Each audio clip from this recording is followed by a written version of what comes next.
नागपुर के रामनगर स्थित राम मंदिर में मंदिर संस्कृति और रक्षण के लिए विशेष महाराष्ट्र मंदिर न्यास अधिवेशन का आयोजन किया गया। हिंदू जन जागृति समिति की ओर से यह आयोजन किया गया, जिसमें विदर्भ के सभी जिलों के प्रतिनिधियों ने हिस्सा लिया।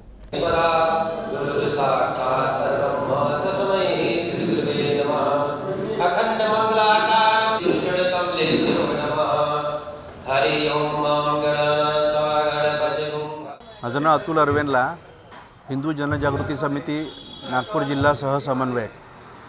आज नागपूर येथे श्रीराम मंदिर रामनगर येथे महाराष्ट्र मंदिर न्यास अधिवेशनाअंतर्गत आपण एक दिवसीय अधिवेशन आयोजित केलेले आहे। या अधिवेशनामध्ये नागपूर जिल्ह्यातील आजूबाजूचे जे जिल्हे आहेत, चंद्रपूर, गोंदिया, भंडारा अशा जिल्ह्यातले अनेक प्रतिनिधी 200 ते 300 मंदिर विश्वस्त इथे एकत्र झालेले आहेत।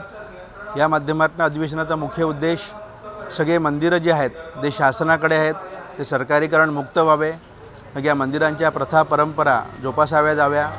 मंदिर हे शक्ती केंद्र आहे, हे शक्ती केंद्राच्या माध्यमातून सगळ्या हिंदूंचं धर्माचा प्रसार व्हावा, सगळ्यांना धर्मशिक्षण मिळावं आणि ज्या ज्या जमिनींवर अतिक्रमण झालेले आहेत मंदिरांच्या, त्या सगळ्या जमिनी परत त्या मंदिरांना परत कराव्या। हा अनेक विषय घेऊन मान्यवर वक्ते आज आजच्या या अधिवेशनाला उपस्थित आहेत।